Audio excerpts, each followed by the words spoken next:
اتحاد الإذاعة والتلفزيون يهنئ الشعب المصري بثورته العظيمة النقية التي قادها خيرة شباب مصر، ويقدم تعازيه في شهدائنا الأبطال الذين سالت دماؤهم الطاهرة في سبيل الحرية والعدالة، كما يقدم كل التحايا لقواتنا المسلحة على دورها العظيم في حماية الثورة الشعبية وحفظ الوطن والمواطنين.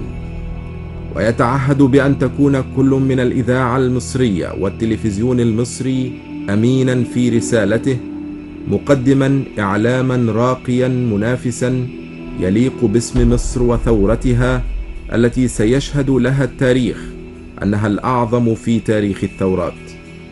الإذاعة المصرية والتلفزيون المصري ملك للشعب وفي خدمته، وسيكون كل منهما معبرا عن آماله منحازا إلى الحقيقة دون سواها.